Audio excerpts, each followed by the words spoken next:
Uh, okay, thank you all for coming. Number one, I would like to thank Mr. Horowitz and his team at the Inspector General's office for doing a very thorough professional job. I think the country owes him a debt of gratitude, and I look forward to hearing his testimony Wednesday about, in detail about his findings. The first thing I'd like to address is that you have a statement by Mr. Durham, the U.S. Attorney in Connecticut, is looking at potential criminal liability regarding this matter. The Attorney General Barr and Mr. Horowitz. You have three different views. Well, I guess two of the views are that there was no lawful predicate to begin the investigation. I think Mr. Durham says he had more information than Mr. Horowitz. But that's not my concern right now. Three lawyers can reasonably disagree, and I trust Mr. Horowitz to give an honest view. And let's assume for a moment there was a lawful predicate. The bar is really low to open up a counterintelligence investigation. A reasonable articulation is a pretty low standard in the law. The point I want to make is, let's assume for a moment it started out okay. It sure as hell didn't end okay. What I see in this report, and nobody's reported yet, I hope some of you will look, is that while there may be reasonable differences about whether or not there was a lawful predicate, I believe there will be no debate among reasonable-minded people, particularly lawyers, about how the system not only got off the rails, but in my view became a criminal enterprise to defraud the FISA court, to deny American citizen Carter Page his constitutional rights, and to continue an operation against President Trump as President of the United States that I think was fundamentally flawed and unlawful. These are statements I don't make lightly, and these are statements based on the findings of the report. Unfortunately, at the Department of Justice and the FBI, there was a period of time when they went back to the good old days of J. Edgar Hoover, where they made stuff up. They misled people. So on page 186, it talks about the FBI identifying and interviewing the primary subsource for the Steele dossier. What I want you to understand is that Christopher Steele had a primary subsource, and this person had other people reporting to him, and that formed the basis of the dossier. What did the FBI find in January of 2017? That once they identified the subsource and actually interviewed the subsource says, the primary subsource told the FBI that he/she had not seen Steele's report until they became public that month, and that he/she made statements indicating that Steele misstated or exaggerated the primary subsource statements in multiple sections of the reporting. The primary subsource told the FBI that basically this was rumor and speculation, hearsay, bar talk, and he never believed that Steele would use the information provided in any official document. That should have been a red light for the Department of Justice and the FBI. Ladies and gentlemen, in January 2015 and thereafter, the primary subsource of the Steele dossier is telling the FBI and the Department of Justice that the Russian dossier is not reliable, that it was never meant to be used as an official document. It's all hearsay, rumor, bar talk, and he specifically talks about the episode involving President Trump in sexual activity inside of Russia, and says that was all rumor and speculation, word of mouth, and hearsay. So what should have happened?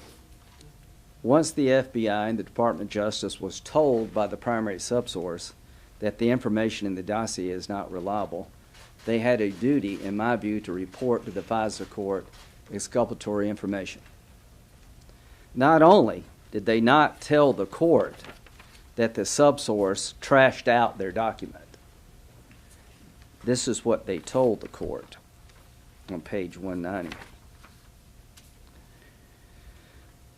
Carter Page's renewal applications number 2 and 3 advised the court that following the January interview with the primary subsource, the FBI found the Russian-based subsource to be truthful and cooperative.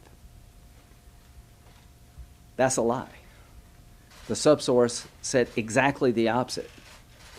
So not only did they continue to get a warrant against Mr. Page after being told by the primary source of the document that it's all garbage, hearsay, bar talk, not reliable, they got 2 more warrants using that document, and they described to the court the interview in January, found that the Russian-based subsource to be truthful and cooperative.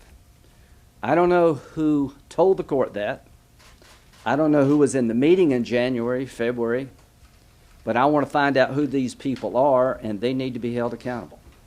Because what they did, from that point on, this whole endeavor became a criminal conspiracy to defraud the court, to trample on the rights of an American citizen, Mr. Carter Page, and to continue an operation against the President of the United States that I think was unwarranted. I cannot stress enough that all of us rely upon those with the power to follow us, surveil us, and to check on us to be honest and truthful. Nobody has mentioned a word about this yet. That on page 186 to 190 in the Horowitz report, it describes in great detail how the FBI found out that the subsource for the Steele dossier disavowed it. And they used it 2 more times to get warrants.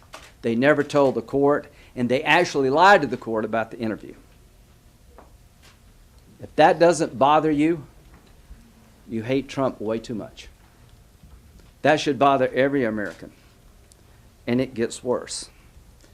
In June of 2017, one of the lawyers in the FBI who's supposed to review warrants, Kleinsmith, is told by the CIA that Carter Page is a source. What does he tell the FISA court? That he is not a source. He took the information supplied to him by the FBI and doctored an email so the court would not be aware of the fact that Carter Page was a source for the CIA. Why is that important? In building a case against Carter Page, they used the dossier. They tried to get a warrant in August and they couldn't. Somebody thought of the great idea of beginning to use the dossier to get a warrant, and it apparently worked. But here's the problem. 3 people named in the dossier as having talked to Carter Page, believed to be foreign agents. Carter Page, while being wired unknown to him, said, I don't know these 2 people. And to this day, there's no proof that he met the 2 people he denies meeting. And that was one of the reasons they classified him as a foreign agent. The 3rd contact was with a person known to be a foreign agent, and he told the CIA about the contact because he was their source. Why is it important that they lied to the court? If the court had known that he had a reason to be talking to this person, it would have been completely different. That's why Mr. Kleinsmith lied, because if that fact ever got confirmed, it would change the entire predicate they set up to the court as to whether or not Carter Page was a foreign agent. You cannot surveil somebody unless you have proof they're a foreign agent. So Wednesday, we're going to have a hearing, and we're going to get the good, the bad, and the ugly. We're going to try to find a way to make sure this never happens again. And here's what I hope people in your business will do. Read the entire report, not focus on the debate as to whether or not there was a legal predicate. I'm here to tell you that doesn't drive my thinking. I will assume, for the sake of argument, there was a legal foundation. But what I will not tolerate is how it got off the rails and how the FBI and the Department of Justice, to continue this investigation, continually lied to the court, misled the court, manufactured evidence to hurt an American citizen and to continue an operation against the President of the United States. That should bother all of us. What is this akin to? I've been a prosecutor, I've been a defense attorney, I've been a judge. To me, this would be like getting a lab report saying that the person you're investigating, the fingerprints don't match, the DNA doesn't match, but instead of telling the court that, you say that it does. It was that obvious. The subsource, the person who prepared all the information for the dossier, told the FBI in January 2017, this is a bunch of garbage. Not only did they not stop using the garbage, they lied to the court about what the man said. Somebody needs to be held accountable for that, because the people who knew about that scenario, the people who knew that the subsource had disavowed the reliability of the dossier, should be held liable for being involved in a criminal conspiracy to defraud the FISA court. I don't know who knew, but we need to find that out. I hope Mr. Durham is looking at it. If I were Mr. Carter Page, I'd hire me a lawyer. And I'd sue the hell out of the United States. This is a sad day. This is a dangerous set of circumstances, but there are better days ahead. Mr. Horowitz has identified the problem. It is up to us to fix it. I look forward to working with Democrats to make sure this never happens again, that we have rules around counterintelligence investigations, that we beef up the FISA court. I'm a pretty hawkish guy, but I'm dumbfounded and really upset about how this whole process was handled. Being a hawkish guy doesn't mean you don't care about the rules. The thing that protects us from being like our enemies is that we have rules, even for Trump, even for people we don't like. It's Trump today, it could be somebody else tomorrow. The goal here is to make sure it never happens again. And one of the ways to make sure it never happens again is that those who took the law in their own hands need to pay a price. Senator, another one of the key findings, aside from the fact that he said it was lawfully predicated, is that there was no political bias. Can I get your response to that? Yeah, I don't, when you get shot, I don't know why somebody, motive. I don't know what other reason they would have to lie to the court on two different occasions. Why would you keep the investigation going when you had every reason to believe it was no longer legitimate? What were they thinking when the subsource told them, all this stuff, none of it's accurate, it's all hearsay and bar talk and speculation. None of it is reliable. What would make people continue to want to get a warrant? You'll have to talk to them, but I'm not going to accept that politics is not part of it, given what we know about the people in charge. We know that Strzok and Page hated Trump's guts. But it doesn't matter to me why they did it as much as the fact they did it. And I don't know how anybody can conclude there was no political bias here, given what these people say. Mr. Kleinsmith's email, he says, "Viva la resistance."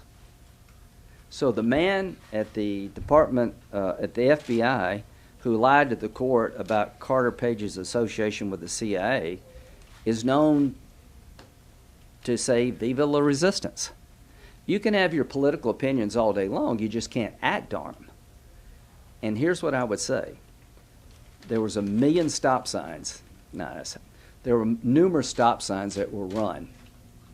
They seemed to want to get an outcome. Why did they want it so badly? What drove them so much to lie and to turn the process upside down? I don't think it's much of a stretch to say that their biases did come into play, but that's not important to me as much as making sure we know what happened and it never happens again. Do you then plan on trying to press Horowitz at the hearing on Wednesday? Because he came to this conclusion and you apparently just don't agree. Yeah, but it doesn't matter where I agree. I don't know why they didn't tell the court about the subsource's statement in January. Any normal system would have stopped. When you're told that the person who helped prepare the document will not verify it, disavows it, then I think all of us would say you need to slow down and figure out what's going on here. Not only did they not slow down, they falsified the results of the interview to the court to make it look like he actually was truthful when they know he wasn't. So I don't know what made them do this, and I don't want to get into speculating. I'm just saying the facts are clear, the motives maybe not, but it's not much of a stretch to me to think that these people, when it came to Trump, were out to get him, but that doesn't matter to me. Senator, you looked at the dossier with John McCain, who recommended that he take it to the FBI. This is really a good question. To have the FBI look at it. Yeah. So it sounds like you're okay with the fact that they did investigate. I'm perfectly okay with counterintelligence investigations of any of us. Like Dianne Feinstein, she had an employee that worked there for years, and they found out that he was associated with the Chinese intelligence service. That could happen to anybody in this building on campaigns. Carter Page and Papadopoulos, let's put it this way, they were not senior leaders of the campaign. I don't know if Trump knew either one of them. They were volunteers. I could see where somebody volunteering for my campaign, vouched for by somebody I don't know, this could happen to all of us. So my beef is not that they looked. My beef is that they lied, that they didn't tell the court what they found, that they ran the stop signs. So when I got the dossier, I remember it very well. I can't remember the dates, but John McCain went to the Halifax Security Conference, and somebody told him about this explosive document. And John said, okay, yeah, send it to me. I think somebody, I can't remember who went over to England. Who was it? Somebody went over to England on behalf of Senator McCain. They got the dossier, and they brought it back.